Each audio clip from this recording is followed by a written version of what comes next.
Hey guys, this is Dezi with Outdoor Extreme and the OX Files, where the truth is in the field. Today what we're going to be reviewing is the EMF100 by Planet Eclipse.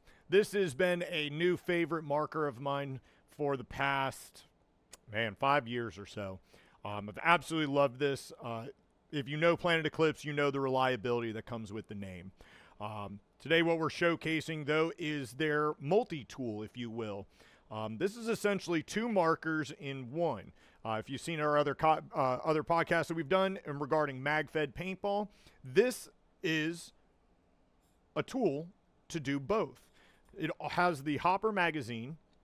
This has a hopper attachment up top, as well as a magwell for your magazine Magfed Paintball. Now, you can only use one or the other. You couldn't have both of them open and being able to run the hopper and then trying to run first strikes. It just won't work, okay? So in this setting here, we're going to show you a showcase when the setting right now is for the Magfed style of it. So here, first you have is a dummy mag. You will need this in here if you are going to be running the hopper, seeing as that is not what we're doing today. Take your dummy hopper mag out, dummy hopper. And you have a couple of options when it comes to Magfed Paintball. What we're showcasing here is, this is first magazine here, is the Planet Eclipse CF20. This allows you to use 20 rounds consistently without missing a beat.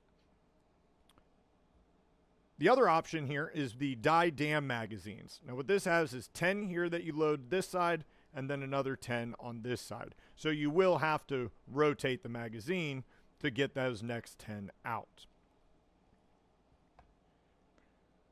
For the CF20, there's an element that you will have to wind this up. And using your little fingers to wind this up can definitely be a pain in the butt. So Inception Design said we can make this better. So they made a little ratchet here. And as I'm moving it up, you can see that green follower is just continuing to roll up. Cue some silly music for this moment.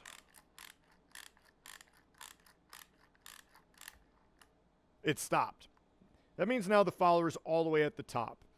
In order for you to reload this in this first setting, you have to have this completely wound up. You cannot have this undone and then take the trap door off. If you do that, your spring's going to hop all over the place, and then you're going to have a real fun time rewinding it. And then you're going to be like, hey, field manager, can you help me with my stuff? I've undone it in the unlock position. Take the tray out. Now here's where you're going to be putting your paintballs or your first strike rounds inside of here. Once you've been loaded up with 20, put your lid back on, put it in the lockback position. What is really neat with this style, though, the way that these magazines are designed, is if you listen very carefully, you'll hear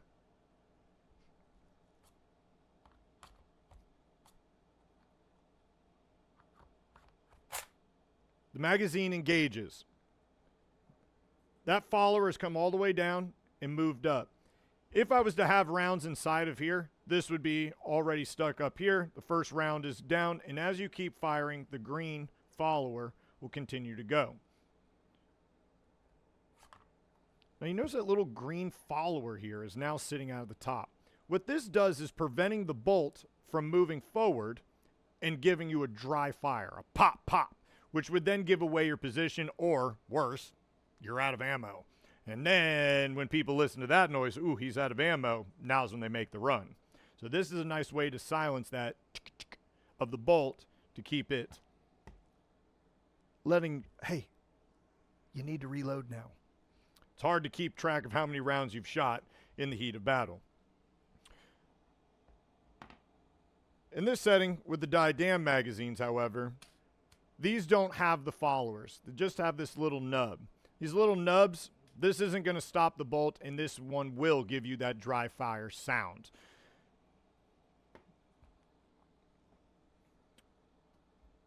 A couple of features here regarding the EMF100 that I liked. It is lightweight. This isn't a very heavy marker, even though it has that look to it.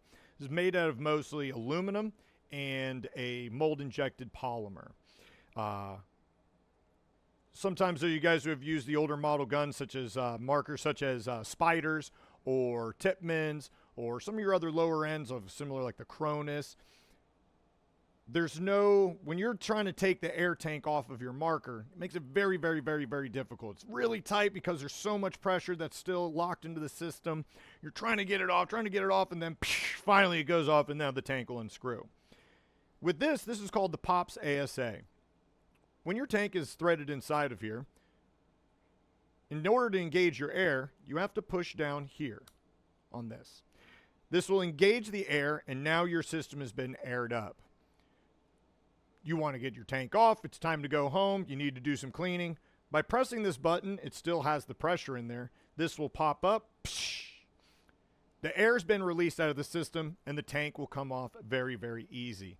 It saves the threads of your ASA, as well as it saves the threads on your air tank, because eventually that aluminum will get worn down over time. So this is a great way to save those threads. When it comes to removing the barrel, very simple. You're going to take the first end of the shroud off, and you are able to unscrew your barrel. Very easy. Now this one in particular, now with the new models, these also come with the PWR inserts inside of here. So you can buy a insert kit, and now you can be able to shoot round ball or first strikes really, really well. They have the PWR by Labco by Planet Eclipse. That's an insert, a rifled insert here. It's definitely something you want to pick up if you are thinking about using first strikes. This is a mechanical only marker. It is not electronic, and that is the reason that I have loved this marker, because I can play in all weather. Nothing's going to stop me except for electricity in the sky. That is the only time you're going to see me running off the field. I am very, very, very rough on my equipment. I am not nice to it. I have had mine and treated mine like junk. I've been absolutely trashing and trying to find the breaking point inside of this marker, and for the past 5 years, I have not found it. This thing is almost bulletproof, and one of the main ones, I'm a very big promoter of playing Magfed paintball. If you like your stuff to always work, buy Planet Eclipse. It will work. And if anything does go wrong with it, their customer service is absolutely above and beyond. Or a lot of your local techs at your local park know how to work on this marker and will be able to help you and get you back into the game. Now I've got a couple extra things here. We're going to put it back together. Cue the silly dance music.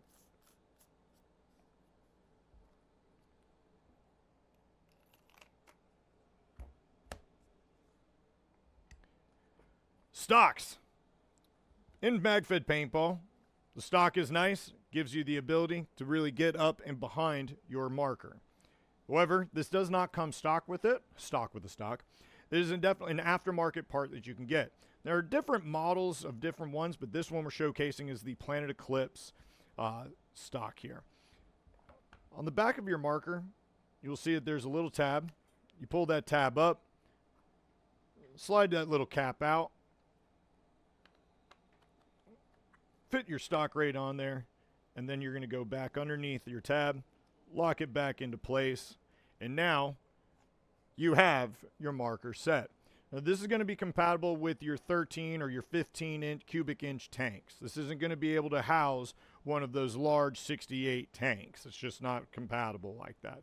So if you're trying to go for a lightweight loadout, you're definitely going to want to get one of those 13 cubic inch tanks. Now the cool part is that this is adjustable as well. Some of you guys have got long arms, and so definitely being able to stretch it out where you feel most comfortable for it to sit, to be able to come together for you.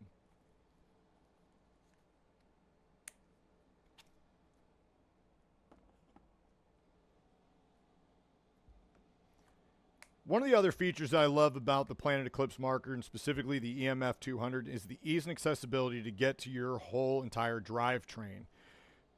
Grab your right Allen key, and you will notice, if you can, inside of here, there are 3 little holes that are meant for your Allen keys to sit inside. Take your Allen key, slide it in, and you're going to unscrew your bolt.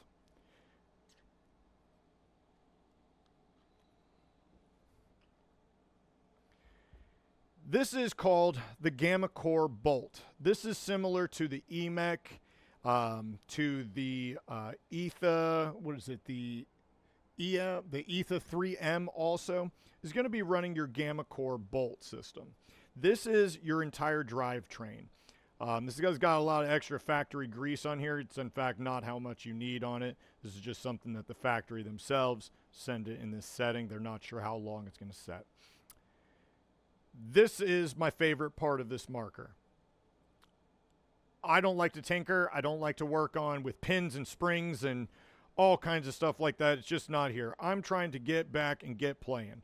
So let's say, for example, you've been playing a bunch of rounds, you played a bunch of weekends, and now you're at the time, okay, you need to service your bolt. What you're going to do is it's called your can. This is your striker, even though it does not technically come in contact with the paintball or projectile itself. It's called the striker. This is a spool valve bolt system. So the blue can unscrews. Take your striker, pop it through, easy peasy. This part here is called your spool valve guide, your spool guide. What will help having an adjustable wrench for you. Be very careful not to scar up this anodized aluminum. This is a protectant on it. Light grab, unscrew.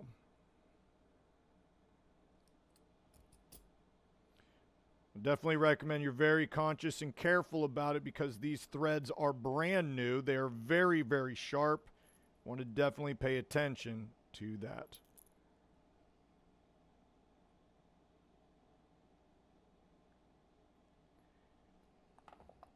This is the majority of how your bolt is broken down in an exploded form of it.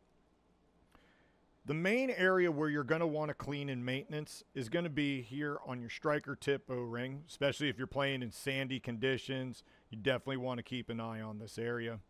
As well as inside of your can, there's an internal O-ring that the striker glides on as it's moving back and forth. This one can be a pain in the butt sometimes to get out. So having a trusty little pick to get in between to remove the O-ring is important. Now inside of there, this is where you'd want to use wooden Q-tip or wooden skewers, toothpicks, something that's not going to score the metal up inside of there. Something that is hard enough to be able to get the dirt, dust, debris out of that guide O-ring. Clean it up. Q-tips, always have them with you. Once you've cleaned it up, you use your Planet Eclipse Dow 33 grease, grease it back up, slide it back in. If this goes and pops right in there just like that, the O-ring's perfect. There's no reason you need to change it. It's a solid one. But if you're trying to fiddle with it and it seems like it's just too big and you can't get it to set in there right, that O-ring's worn out. It needs to be replaced. If you take it and visually inspect it and you see it's got scratches and scarring on it, replace it. That is where you definitely want to keep an eye on that. These two back O-rings here are also what's coming into contact with that O-ring inside of here. This is where this area is going to pick up a lot of that extra dirt, dust, debris, or what have you, or busted paint if you chopped a ball. Once you've cleaned these all up, it's the same concept. Pop these little O-rings up, roll them back, clean them up, easy peasy, re-grease them. Time to reassemble. This is a part here. You do not try to thread this into here first. Take this part, set it to the side. This is your spool valve. The spool valve will go onto the spool guide inside of here. Has a little pin and a spring. That is going to marry up. Inside of there is a chamber that's perfect set for that. Now, because this is a spring, it's got a little tension on there. Not very much, though. So don't cross-thread this because I've seen it happen. Don't do that. Apply a little bit of pressure, and just like that, try to get the threads to catch. Now, once they start going, beautiful. But again, keep in mind, these are very, very sharp threads. They may cut you. It's good to have a trusty little adjustable.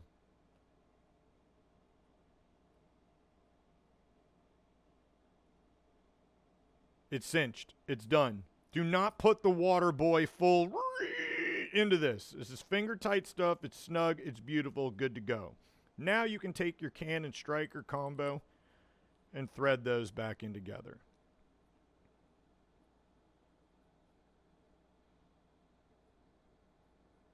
Cinched. Beautiful. Everything here now is ready to go back in. Slide it back in.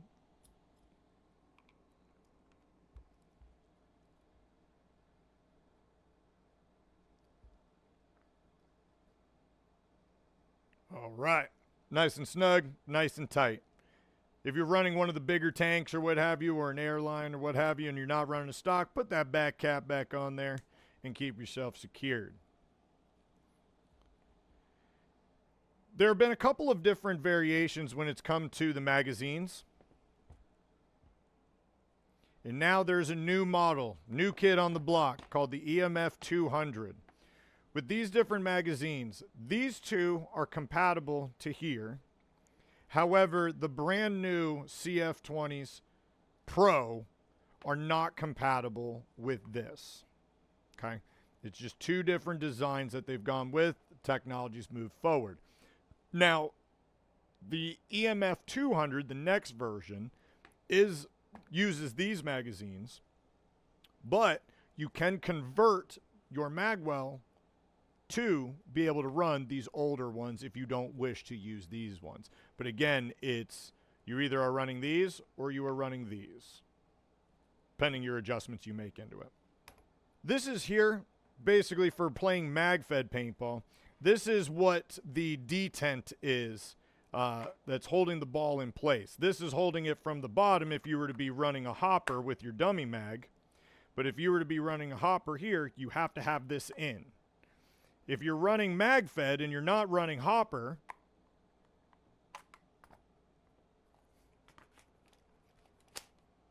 you have to have this cap on. Do not leave this at home to come and play Magfed, because then you're going to have a hard day and we're going to try to figure something out and swamp engineer it, but you want to have this part with it. This has a little Allen key that's off on the side.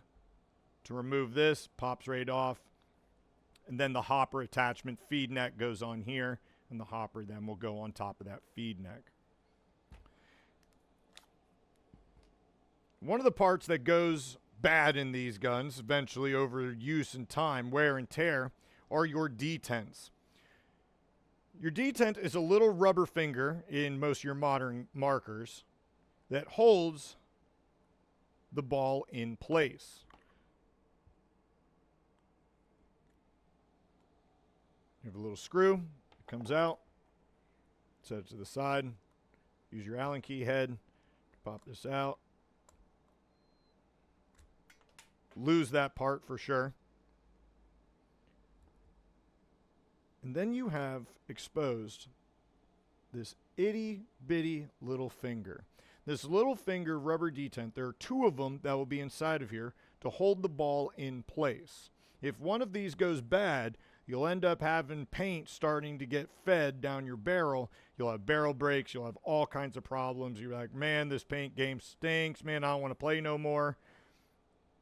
This could be as simple a 10-cent part holding up your $1 million operation. Once you've taken and cleaned out inside of here, if it was a very messy day of paintball, you clean it up with your trusty paper Q-tips.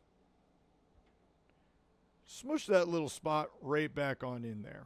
Perfect. It's good to go. Find the part that you dropped that your cat went and played with. Fit that back on there. Thread your screw back on there.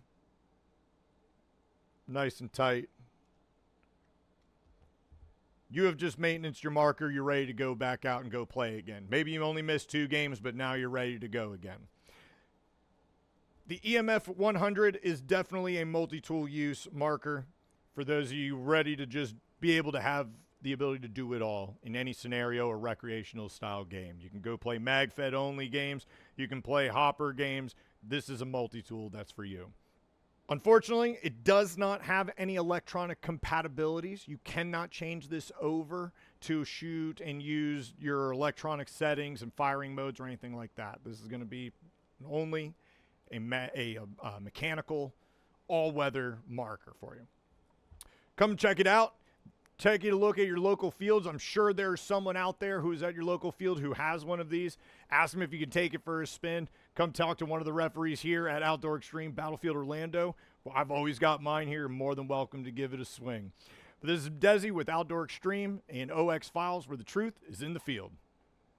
So because I have rocks for brains and I didn't eat my breakfast this morning, I have missed some information. These new CF20 Pros are actually compatible with the EMF100. It looks cool and it probably plays even better. Get you some.